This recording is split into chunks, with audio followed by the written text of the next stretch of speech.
Welcome to a new edition of the NEA Jazz interview series with Grammy Winning Jazz Drummer, producer, educator, and NEA Jazz Master, Terri Lyne Carrington. We talked to her on January 11th, 2022 about how she has been doing in this COVID world, her prosperous life in jazz, and what went into her latest and much celebrated CD called Waiting Game.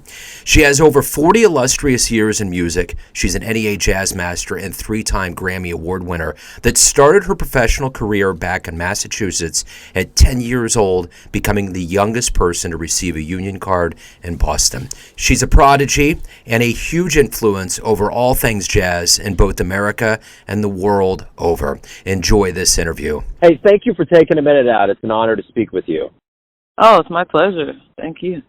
You bet. So up front, I got to say, Kansas City got the Soul exhibit down at the American Jazz Museum, and I saw your clip on the commentary on one of the TVs in there.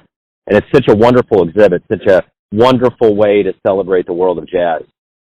Oh, yeah, thank you. I had such a good time just in that world. I had never done anything like that before, and working with the producers, directors, animators, and, you know, I really was proud that they really tried to get it right. They didn't want to leave anything unturned, and I think that's really a good quality about Pixar. They do that with all their movies, so this one was no different. You could feel it when you got in there. I mean, everything from, the entire exhibit, the explanation of all the cities, the multimedia presentation. It was just I've seen a lot of traveling exhibits come through there, from Bird to, all kinds of different celebrations. And that one was something it was just different. So it was great to see you in there. But, the one thing I want to address with you first and foremost, which is kind of the elephant in the room for the world, is COVID. There's been a lot of silver linings. There's been a lot of adversity. How have you been doing since March of 2020 to kind of, get through this and see the good and what's happening? Sure.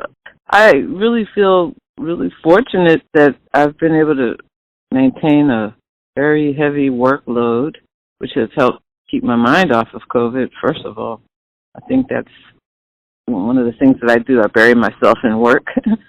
So it just shifted to other things, and it naturally shifted. And I think it was the right time in my life, actually, for some things to be different. So I've been doing consulting and A&R work and writing, like writing words, not, music as well. But yeah, it's just been very interesting. I've been just as busy, if not more.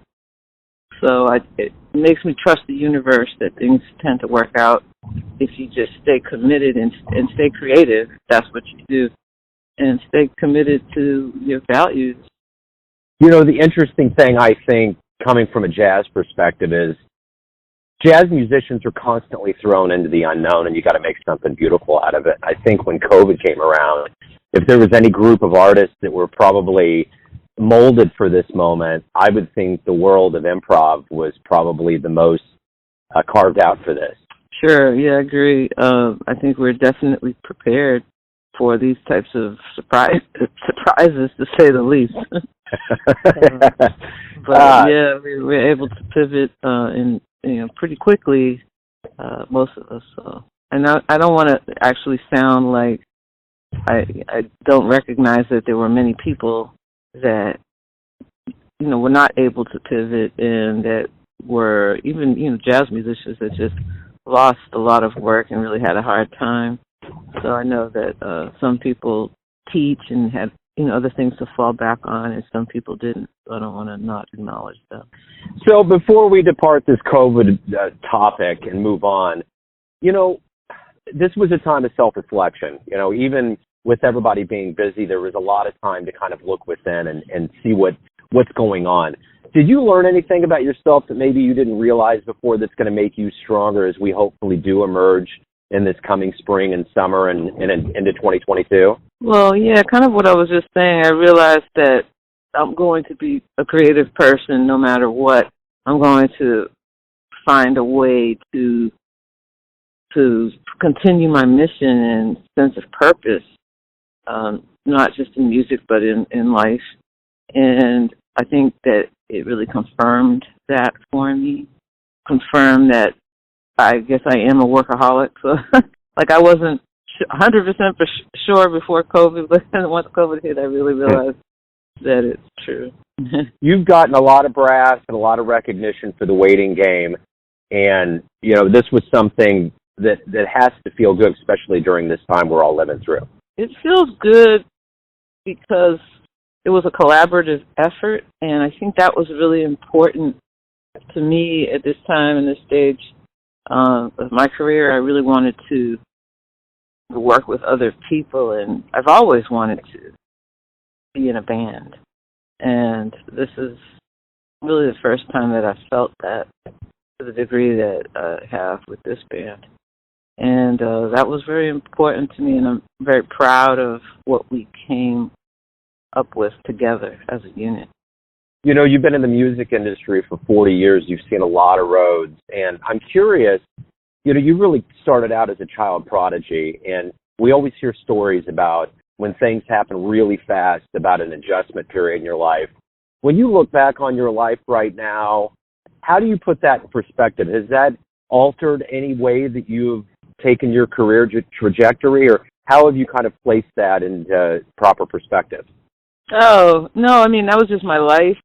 And I think I remained pretty grounded throughout just all the things that happened, all the wonderful things, all the experiences that I had that a lot of people, didn't have when they were kids.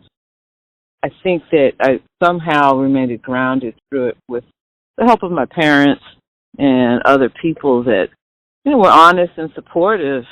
I didn't get filled in my head with things that weren't real. And I basically just kept working at it, kept trying to get better.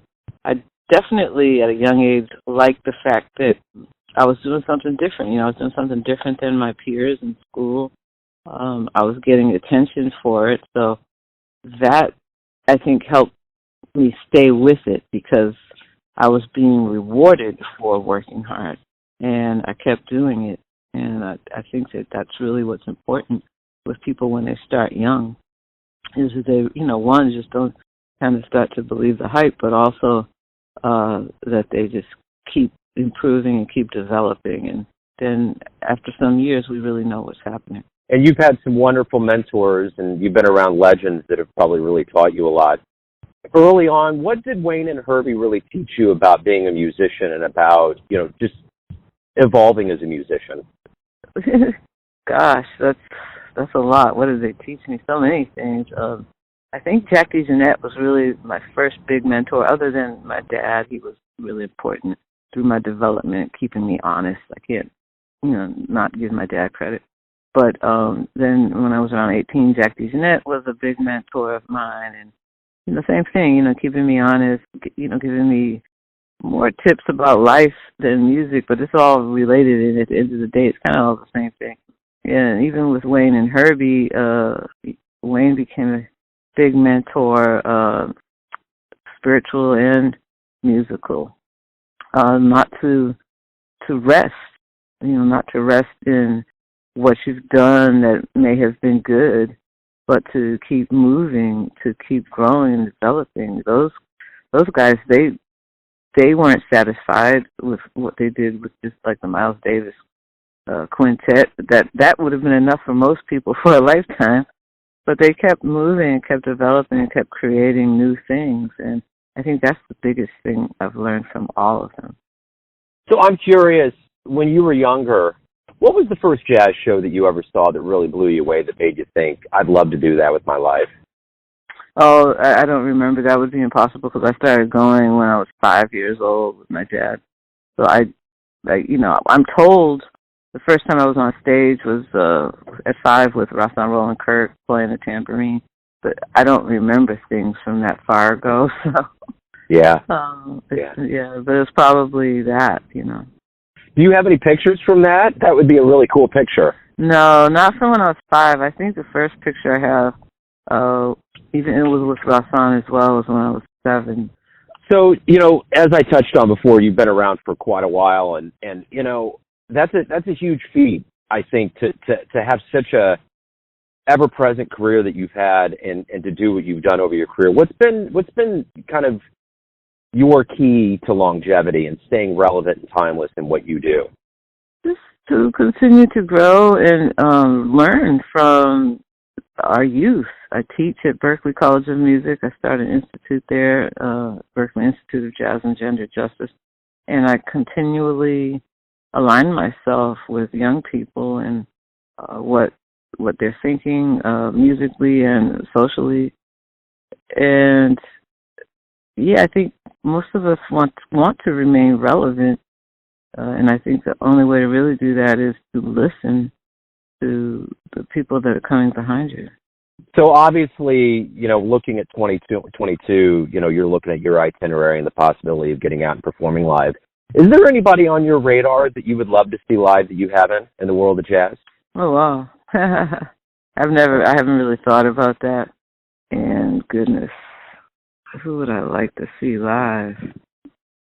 I mean, that's a hard question, actually. I'm interested in lots of young musicians and people that are doing hybrid things, and to see how they pull that off live.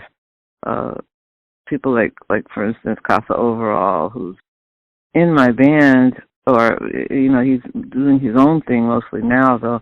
And I would love to see his show because I want to see how he pulls off all the different elements, jazz and hip hop, and playing drums and rapping and doing electronics, and how he has other people supporting him doing that. Melanie Charles, she's doing a lot of cool things with that same type of hybrid, musically, just changing, going through these different genres. So I'd love to see that live too. I actually talked to Kasa last week. I love that album, Go Grab Some Ice Cream and Listen to Jazz. Yeah. He's such a cool cat. As we've touched on, there's been a lot of things that have happened in the world that's affected the music industry. But more specifically to jazz, how do you see the jazz community emerging stronger when everybody comes back? Well, I think everybody will have more to say, basically. Everybody will have experienced different things. Some of it we've experienced together, but everybody's also had their own personal journey through all of this. So I think there's a lot to talk about, a lot to express musically. So if you have a dream tonight and you run into your younger self, probably in your early 20s, and you could give yourself one piece of advice based on what you've learned throughout all these years, what would you tell your younger version? Ooh, a lot of things. I mean, one piece. I don't do well with the like, you're on an island, what's your only album? Like Gotcha. Those types of questions. But I mean, one thing I guess would be to develop a stronger practice routine, because I've never really had a strong practice routine since I left high school. I feel it now, like especially during COVID, because I haven't been playing so much. And, so that might be one thing. To also think about going vegan a lot earlier. I don't know. Just, take care of yourself. And I think one big thing would be to find your mission and purpose maybe a little earlier. Because I think, for me, it's been more over the last 5 to 10 years that I've, been more focused. And I feel that before I was just concentrating on playing and developing as a drummer and musician and composer. But now I feel more focused, and I wish that I had focused a little earlier because, I'm older now, and I wish I had had more time with this kind of focus. So everyone has a perception of you, your family, your friends, your fans, your students. But ultimately, you live your life. You have a perception of yourself. Who do you think you are?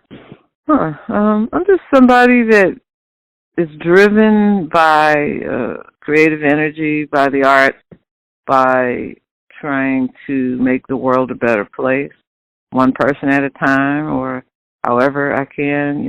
Our platforms, from just the stage to our, social media platforms, to our websites, to our radio interviews, any platform is sacred, and I think you have a choice of what you're contributing to the world. And if you're not making the world a better place, then you have to look at that. Maybe you're making it a worse place. I don't know. So I think that's what I see with myself. I'm driven by the work of creating a better society. Justice and fairness for everyone is as simple as that sounds, or as complicated as that sounds. Beautiful. Terri, thank you for taking a minute out for Neon Jazz. I appreciate it. Good luck as we move forward into 2022. Oh, thank you, and same to you. Thanks for listening and tuning in to another Neon Jazz interview, where we give you a bit of insight into the finest players and legends in Boston, Los Angeles, New York City, Kansas City, and spots all over the world, giving fans all that jazz. And thanks to Terri Lyne for her time, music, and cool. If you want to hear more interviews, go to Famous Interviews with Joe Dabino on the iTunes Store. Visit neonjazz at youtube.com, and for everything Neon Jazz all the time, go to the neonjazz.blogspot.com. Until next time, enjoy the jazz, my friends.